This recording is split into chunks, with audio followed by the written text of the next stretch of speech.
Hola, hoy les tengo un clásico de Borges. Me doy cuenta que cada vez que leo un cuento de Borges digo que es un clásico. Digo, tal vez todos son clásicos, pero sí, hace un tiempo que estoy leyendo los más conocidos.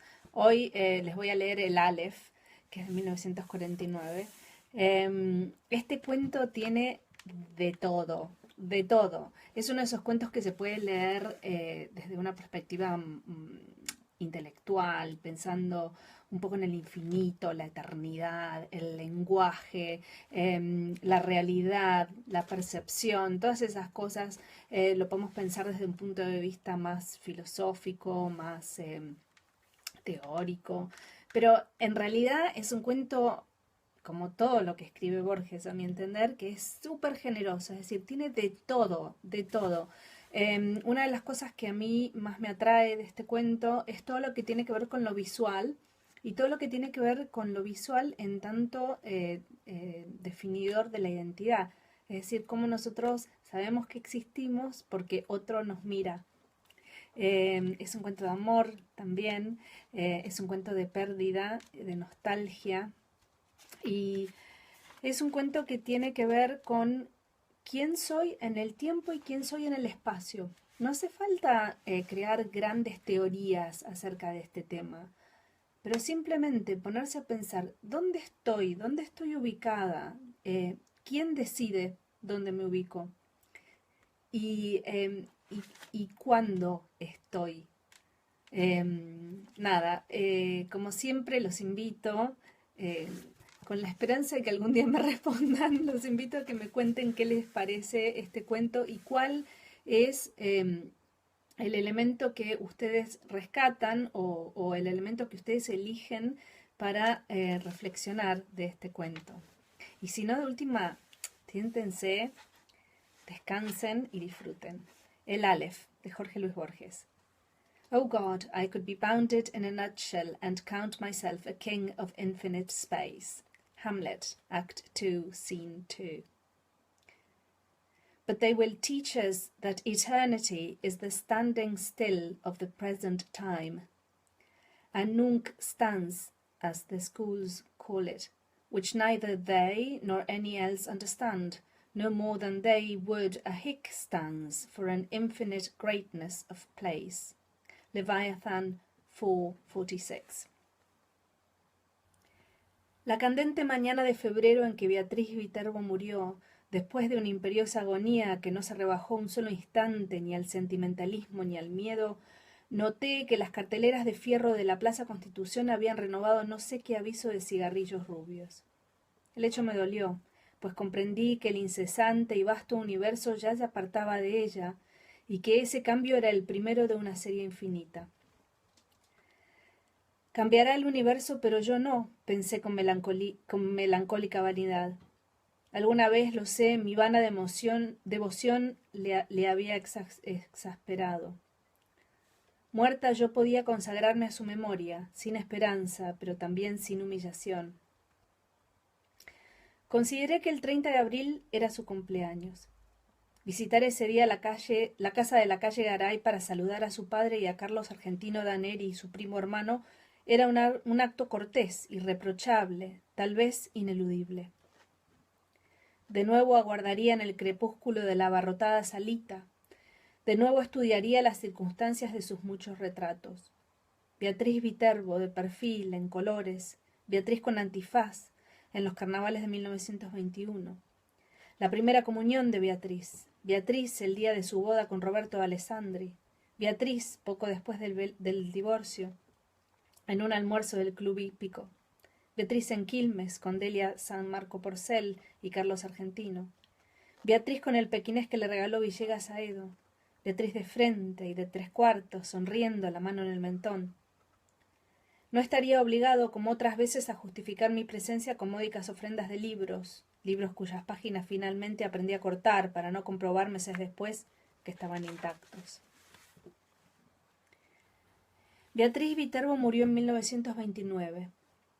Desde entonces no dejé pasar un 30 de abril sin volver a su casa. Yo solía llegar a las 7:15 y quedarme unos 25 minutos. Cada año aparecía un poco más tarde y me quedaba un rato más. En 1933 una lluvia torrencial me favoreció, tuvieron que invitarme a comer. No desperdicié, como es natural, ese buen precedente. En 1934 aparecí ya dadas las 8 con un alfajor santafesino. Con toda naturalidad me quedé a comer. Así, en aniversarios melancólicos y vanamente eróticos, recibí las graduales confidencias de Carlos Argentino Daneri. Beatriz era alta, frágil, muy ligeramente inclinada. Había en su andar, si el oxímoron es tolerable, una como graciosa torpeza, un principio de éxtasis. Carlos Argentino es rosado, considerable, canoso, de rasgos finos. Ejerce no sé qué cargo subalterno en una biblioteca ilegible de los arrabales del sur. Es autoritario, pero también es ineficaz. Aprovechaba hasta hace poco las noches y las fiestas para no salir de su casa. A 2 generaciones de distancia, la S italiana y la copiosa gesticulación italiana sobreviven en él. Su actividad mental es continua, apasionada, versátil y del todo insignificante. Abunda en inservibles analogías y en ociosos escrúpulos. Tiene, como Beatriz, grandes y afiladas manos hermosas. Durante algunos meses padeció la obsesión de Paul Fort, menos por sus baladas que por la idea de una gloria intachable. Es el príncipe de los poetas de Francia, repetía con fatuidad. En vano te revolverás contra él, no lo alcanzará, no, la más inficionada de tus saetas. El 30 de abril de 1941 me permití agregar al alfajor una botella de coñac del país. Carlos Argentino lo probó, lo juzgó interesante y emprendió al cabo de unas copas una vindicación del hombre moderno. Lo evoco, dijo con una animación algo inexplicable, en su gabinete de estudio, como si dijéramos en la torre albarrana de una ciudad, provisto de teléfonos, de telégrafos, de fonógrafos, de aparatos de radiotelefonía, de cinematógrafos, de linternas mágicas, de glosarios, de horarios, de prontuarios, de boletines. Observó que para un hombre así facultado el acto de viajar era inútil. Nuestro siglo XX había transformado la fábula de Mahoma y de la montaña. Las montañas ahora convergían sobre el moderno Mahoma. Tan ineptas me parecieron esas ideas, tan pomposa y tan vasta su exposición, que las relacioné inmediatamente con la literatura. Le dije que por qué no las escribía. Previsiblemente respondió que ya lo había hecho. Esos conceptos y otros no menos novedosos figuraban en el canto augural, canto prologal o simplemente canto prólogo de un poema en el que trabajaba hacía muchos años, sin réclame, sin bullanga ensordecedora, siempre apoyado en esos 2 básculos que se llaman el trabajo y la soledad. Primero abría las compuertas a la imaginación, luego hacía uso de la lima. El poema se titulaba La Tierra. Tratábase de una descripción del planeta, en la que no faltaban, por cierto, la pintoresca digresión y el gallardo apóstrofe. Le rogué que me leyera un pasaje, aunque fuera breve. Abrió un cajón del escritorio, sacó un alto legajo de hojas de bloque estampadas con el membrete de la biblioteca Juan Crisóstomo Lafinur y leyó con sonora satisfacción. He visto como el griego las urbes de los hombres, los trabajos, los días de varia luz, el hambre. No corrijo los hechos, no falseo los nombres, pero el voyage que narro es autour de ma chambre. Estrofa a todas luces interesantes, dictaminó. El primer verso granjea el aplauso del catedrático, del académico, del helenista, cuando no de los eruditos a la violeta, sector considerable de la opinión. El segundo pasa de Homero a Hesíodo, todo un implícito del flamante edificio al padre de la poesía didáctica, no sin remozar un procedimiento cuyo abolengo está en la escritura, la enumeración, congerio, conglobación. El tercero, barroquismo, decadentismo, culto depurado y fanático de la forma, consta de 2 hemistiquios gemelos. El cuarto, francamente bilingüe, me asegura el apoyo incondicional de todo espíritu sensible a los desenfados envites de la facesia. Nada diré de la rima rara ni de la ilustración que me permite sin pedantismo acumular en 4 versos 3 alusiones eruditas, que abarcan 30 siglos de apretada literatura. La primera a la Odisea, la segunda a los trabajos y días, la tercera a la bagatela inmortal que nos deparan los socios de la pluma del saboyano. Comprendo una vez más que el arte moderno exige el bálsamo de la risa, el scherzo. Decididamente tiene la palabra Goldoni.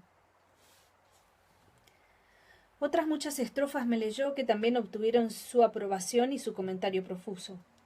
Nada memorable había en ellas. Ni siquiera las juzgué mucho peores que la anterior. En su escritura habían colaborado la aplicación, la resignación y el azar. Las virtudes que Daneri les atribuía eran posteriores. Comprendí que el trabajo del poeta no estaba en la poesía, estaba en la invención de razones para que la poesía fuera admirable. Naturalmente, ese ulterior trabajo modificaba la obra para él, pero no para otros. La dicción oral de Daneri era extravagante. Su torpeza métrica le vedó, salvo contadas veces, transmitir esa extravagancia al poema. Nota al pie. Recuerdo, sin embargo, estas líneas de una sátira en que fustigó con rigor a los malos poetas. ¿A qué este da el poema belicosa armadura? De erusión es otro, le da pompas y galas. Ambos baten en vano las ridículas alas, olvidaron, cuitados, el factor hermosura. Solo el temor de crearse un ejército de enigmas implacables y poderosos lo disuadió, me dijo, de publicar sin miedo el poema. Vuelta al texto. Una sola vez en mi vida he tenido ocasión de examinar los 15.000 dodecasílabos del Poliolbión, esa epopeya topográfica. Michael Drayton registró la fauna, la flora, la hidrografía, la orografía, la historia militar y monástica de Inglaterra.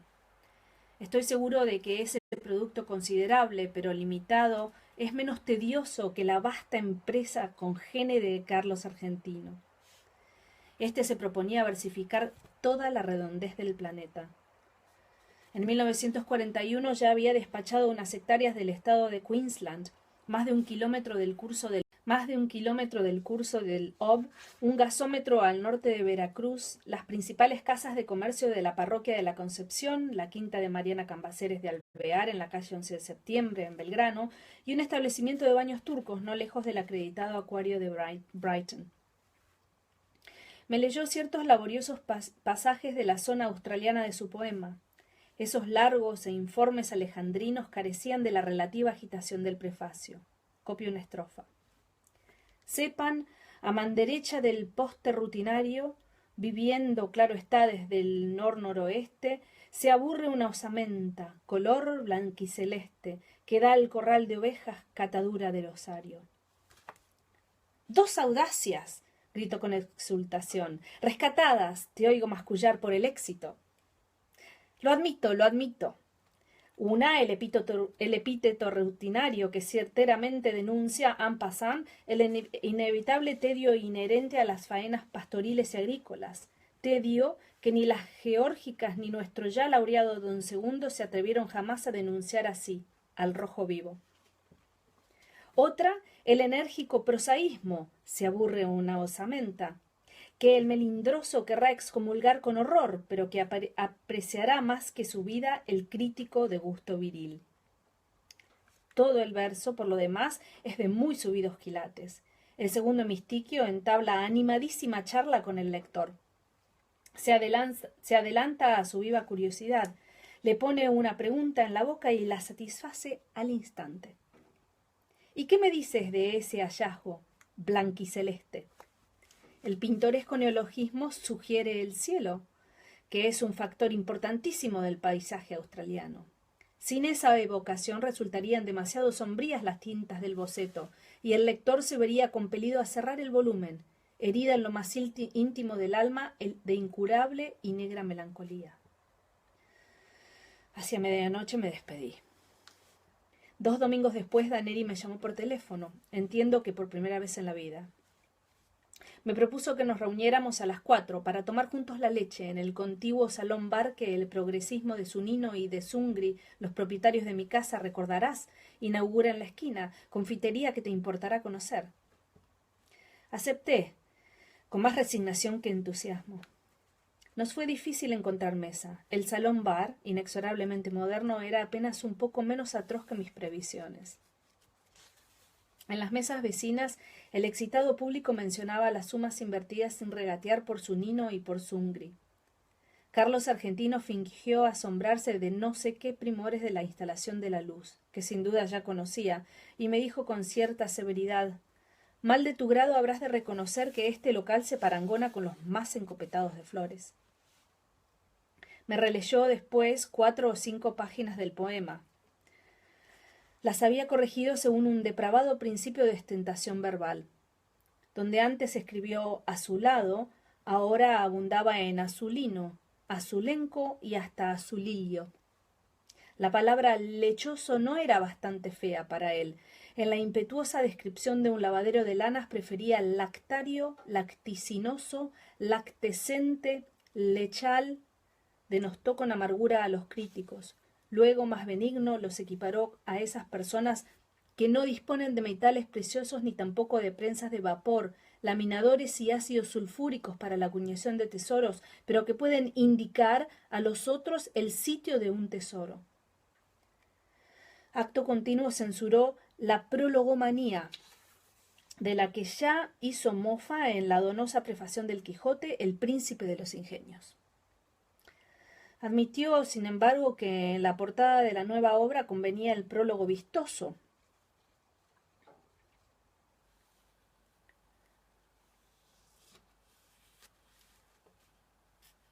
El espaldarazo firmado por el plumífero de Garra, de fuste.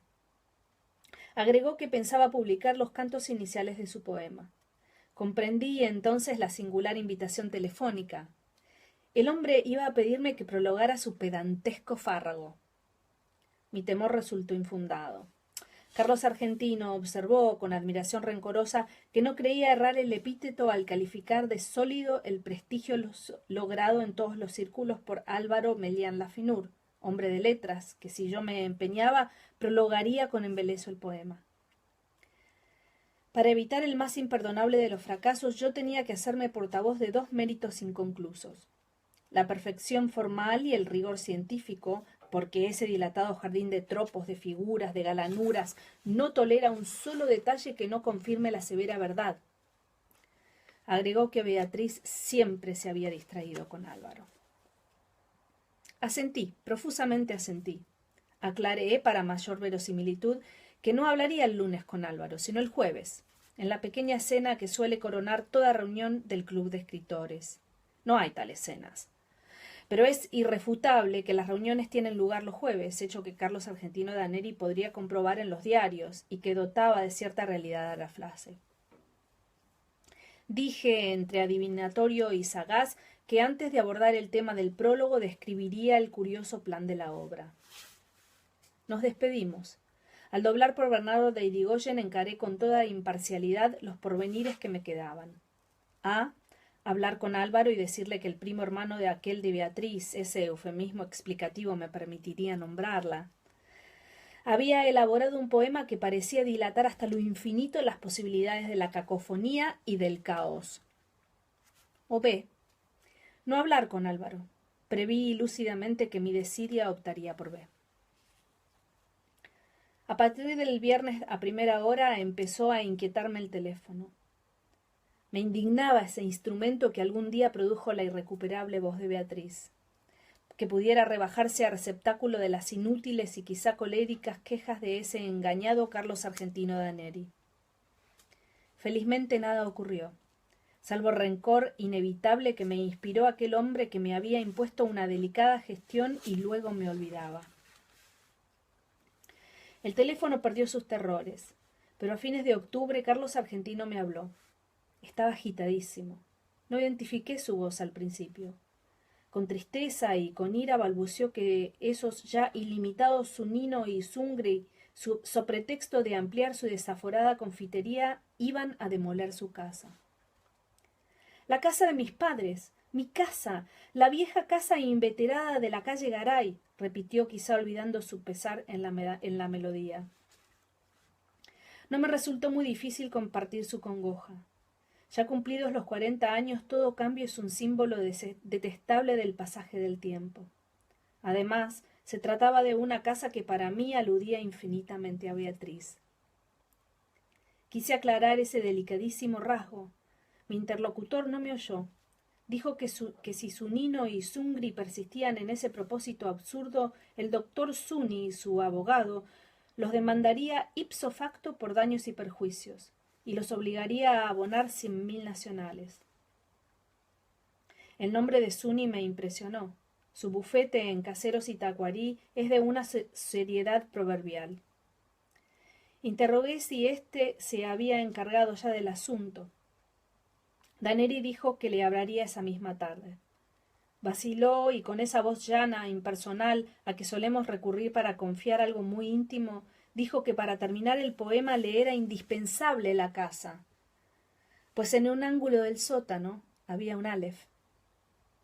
Aclaró que un alef es uno de esos puntos del espacio que contiene todos los puntos. Está en el sótano del comedor, explicó, aligerada su dicción por la angustia. ¡Es mío! ¡Es mío! Yo lo descubrí en la niñez, antes de la edad escolar. La escalera del sótano es empinada, mis tíos me tenían prohibido el descenso, pero alguien dijo que había un mundo en el sótano.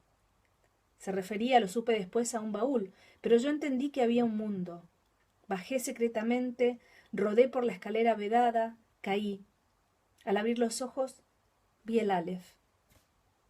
¿El Aleph?, repetí. Sí, el lugar donde están sin confundirse todos los lugares del orbe, vistos desde todos los ángulos. A nadie revelé mi descubrimiento, pero volví.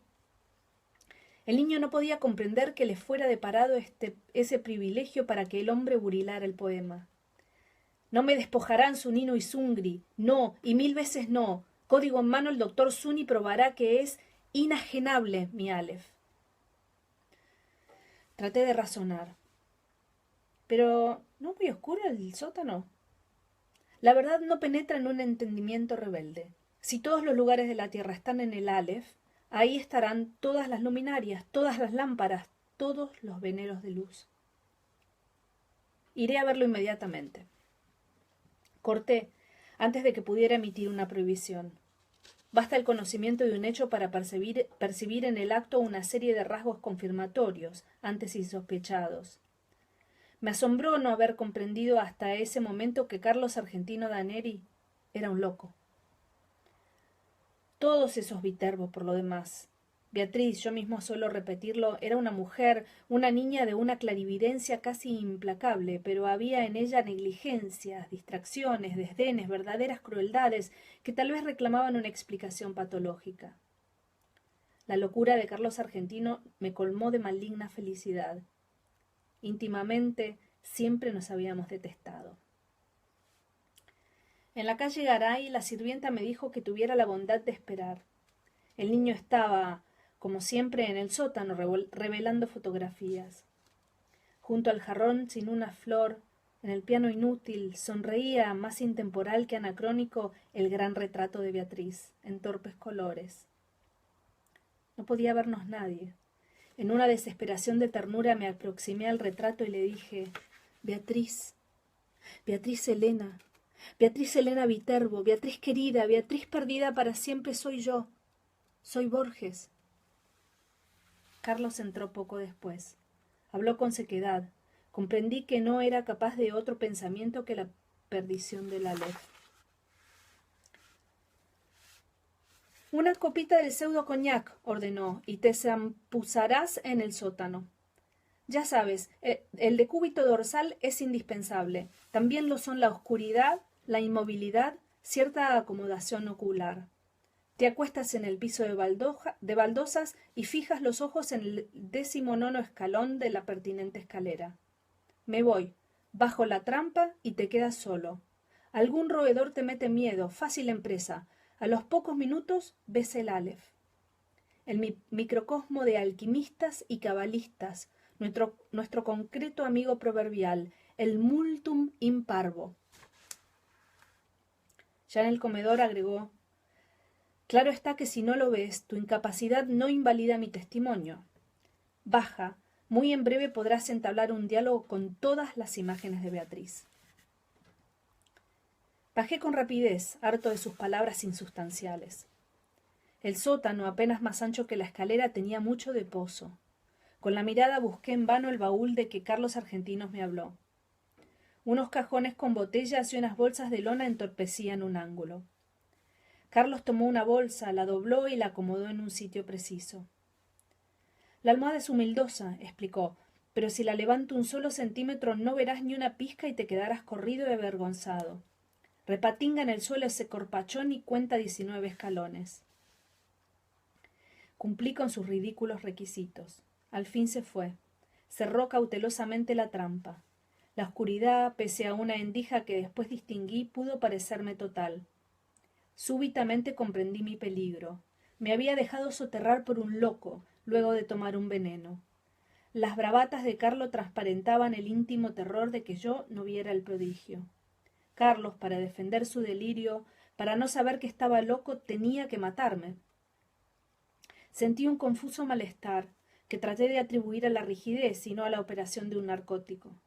Cerré los ojos, los abrí. Entonces vi el Aleph. Arribo ahora al inefable centro de mi relato. Empieza aquí mi desesperación de escritor. Todo lenguaje es un alfabeto de símbolos cuyo ejercicio presupone un pasado que los interlocutores comparten. ¿Cómo transmitir a los otros el infinito Aleph que mi temerosa memoria apenas abarca? Los místicos en análogo trance prodigan los emblemas. Para significar la divinidad, un persa habla de un pájaro que de algún modo es todos los pájaros. Al anus de insulis de una esfera cuyo centro está en todas partes y la circunferencia en ninguna. Ezequiel de un ángel de 4 caras que a un tiempo se dirige al oriente y al occidente, al norte y al sur. No en vano rememoro esas inconcebibles analogías. Alguna relación tienen con el Aleph. Quizá los dioses no me negarán el hallazgo de una imagen equivalente, pero este informe quedaría contaminado de literatura, de falsedad. Por lo demás, el problema central es irresoluble. La enumeración, siquiera parcial, de un conjunto infinito. En ese instante gigantesco he visto millones de actos deleitables o atroces. Ninguno me asombró como el hecho de que todos ocuparan el mismo punto, sin superposición y sin transparencia. Lo que vieron mis ojos fue simultáneo, lo que transcribiré sucesivo, porque el lenguaje lo es. Algo, sin embargo, recogeré. En la parte inferior del escalón hacia la derecha vi una pequeña esfera tornasolada, de casi intolerable fulgor. Al principio la creí giratoria. Luego comprendí que ese movimiento era una ilusión producida por los vertiginosos espectáculos que encerraba. El diámetro del Aleph sería de 2 o 3 centímetros, pero el espacio cósmico estaba ahí, sin disminución de tamaño. Cada cosa, la luna del espejo, digamos, era infinitas cosas, porque yo claramente la veía desde todos los puntos del universo. Vi el populoso mar, vi el alba y la tarde, vi las muchedumbres de América, vi una plateada telaraña en el centro de una negra pirámide, vi un laberinto roto, era Londres. Vi interminables ojos inmediatos escrutándose en mí como en un espejo. Vi todos los espejos del planeta y ninguno me reflejó. Vi en un traspatio de la calle Soler las mismas baldosas que hace 30 años vi en el zaguán de una casa en Fraiventos. Vi racimos, nieve, tabaco, petas de metal, vapor de agua. Vi convexos desiertos ecuatoriales y cada uno de sus granos de arena. Vi en Inverness a una mujer que no olvidaré. Vi la violenta cabellera, el altivo cuerpo, vi un cáncer en el pecho, vi un círculo de tierra seca en una vereda donde antes hubo un árbol, vi una quinta de Adrogué, un ejemplar de la primera versión inglesa de Plinio, la de Philemon Holland. Vi a un tiempo cada letra de cada página. De chico solía maravillarme que las letras de un volumen cerrado no se mezclaran y perdieran en el decurso de la noche. Vi la noche y el día contemporáneo. Vi un poniente en Querétaro que parecía reflejar el color de una rosa en Bengala. Vi mi dormitorio sin nadie. Vi en un gabinete de Alkmaar un globo terráqueo entre dos espejos que lo multiplicaban sin fin. Vi caballos de crin arremolinada, en una playa del mar Caspio en el alba. Vi la delicada osatura de una mano. Vi a los sobrevivientes de una batalla enviando tarjetas postales. Vi en un escaparate de Mirrapur una baraja española. Vi las sombras oblicuas de unos helechos en el suelo de un invernáculo. Vi tigres, émbolos, bisontes, marejadas y ejércitos. Vi todas las hormigas que hay en la tierra. Vi un astrolabio persa. Vi en un cajón del escritorio, y la letra me hizo temblar, cartas obscenas, increíbles, precisas que Beatriz había dirigido a Carlos Argentino. Vi un adorado monumento en la Chacarita. Vi la reliquia atroz de lo que deliciosamente había sido Beatriz Viterbo. Vi la circulación de mi sangre oscura. Vi el engranaje del amor y la modificación de la muerte. Vi el Aleph desde todos los puntos. Vi en el Aleph la tierra, y en la tierra otra vez el Aleph, y en el Aleph la tierra. Vi mi cara y mis vísceras, vi tu cara, y sentí vértigo, y lloré, porque mis ojos habían visto ese objeto secreto y conjetural cuyo nombre usurpan los hombres, pero que ningún hombre ha mirado: el inconcebible universo. Sentí infinita veneración, infinita lástima. Tarumba habrás quedado de tanto curiosear donde no te llaman, dijo una voz aborrecida y jovial. Aunque te devanes los sesos, no me pagarás en un siglo esta revelación. ¡Qué observatorio formidable, che, Borges! Los zapatos de Carlos Argentino ocupaban el escalón más alto. En la brusca penumbra acerté a levantarme y a balbucear. Formidable, sí, formidable. La indiferencia de mi voz me extrañó. Ansioso, Carlos Argentino insistía: ¿Lo viste todo bien, en colores? En ese instante concebí mi venganza. Benévolo, manifestadamente apiadado, nervioso e evasivo, agradecí a Carlos Argentino Daneri la hospitalidad de su sótano y lo insté a aprovechar la demolición de la casa para alejarse de la perniciosa metrópoli, que a nadie, créame, que a nadie perdona. Me negué con suave energía a discutir el Aleph. Lo abracé al despedirme y repetí que el campo y la serenidad son dos grandes médicos. En la calle, en las escaleras de Constitución, en el subterráneo, me parecieron familiares todas las caras. Temí que no quedara una sola cosa capaz de sorprenderme. Temí que no me abandonara jamás la impresión de volver. Felizmente, al cabo de unas noches de insomnio, me trabajó otra vez el olvido. Postdata del 1 de marzo de 1943. A los 6 meses de la demolición del inmueble de la calle Garay, la editorial Procusto no se dejó de arredrar por la longitud del considerable poema y lanzó al mercado una selección de trozos argentinos. Huelga repetir lo ocurrido. Carlos Argentino Daneri recibió el segundo Premio Nacional de Literatura. Nota al pie. Recibí tu apenada congratulación, me escribió. Bufas, mi lamentable amigo, de envidia, pero confesarás, aunque te ahogue, que esta vez pude coronar mi bonete con la más roja de las plumas, mi turbante con el más califa de los rubíes. Vuelta al texto. El primero fue otorgado al doctor Aita, el tercero al doctor Mario Bonfanti. Increíblemente mi obra Los naipes del Taur no logró un solo voto. Una vez más triunfaron la incomprensión y la envidia. Hace ya mucho tiempo que no consigo ver a Daneri.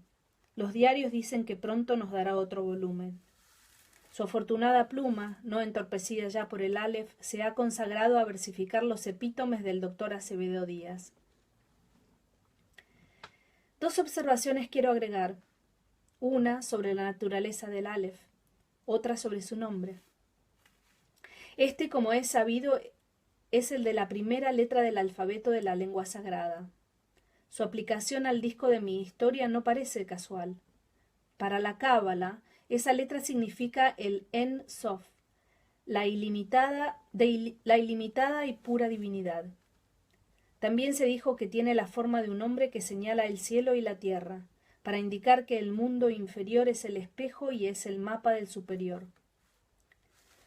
Para el Mengelere es el símbolo de los números transfinitos, en lo que el todo no es mayor que alguna de las partes. Yo querría saber, ¿eligió Carlos Argentino ese nombre o lo leyó aplicado a otro punto donde convergen todos los puntos en alguno de los textos innumerables que el Aleph de su casa le reveló? Por increíble que parezca, yo creo que hay, o que hubo, otro Aleph.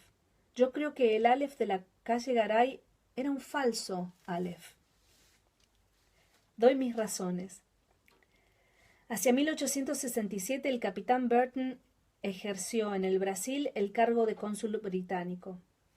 En julio de 1942, Pedro Enrique Sureña descubrió en una biblioteca de Santos un manuscrito suyo que versaba sobre el espejo que atribuye el Oriente a Iskandar su Alcarnaín, o Alejandro Bicorne de Macedonia. En su cristal se reflejaba el universo entero. Burton menciona otros artificios congéneres: la séptuple copa de Kai Josru, el espejo que Taik Ben Sayed encontró en una torre, Las mil y una noches, 272, el espejo que Luciano de Samosata pudo examinar en la luna, Historia verdadera, 1:26, la lanza especular que el primer libro de Satiricón de Capelia atribuye a Júpiter, el espejo universal de Merlín, redondo y hueco y semejante a un mundo de vidrio, The Fairy Queen, 3:219, y añade estas curiosas palabras: pero los anteriores, además del defecto de no existir, son meros instrumentos de óptica. Los fieles que concurren a la mezquita de Amr, en el Cairo, saben muy bien que el universo está en el interior de una de las columnas de piedra que rodean el patio central. Nadie, claro está, puede verlo, pero quienes acercan el oído a la superficie declaran percibir al poco tiempo su atareado rumor. La mezquita data del siglo VII. Las columnas proceden de otros templos de religiones anteislámicas, pues como ha escrito Ibn Jaldún, en las repúblicas fundadas por nómadas es indispensable el concurso de forasteros para todo lo que sea albañilería. ¿Existe ese Aleph en lo íntimo de una piedra? ¿Lo he visto cuando vi todas las cosas y lo he olvidado? Nuestra mente es porosa para el olvido. Yo mismo estoy falseando y perdiendo, bajo la trágica erosión de los años, los rasgos de Beatriz.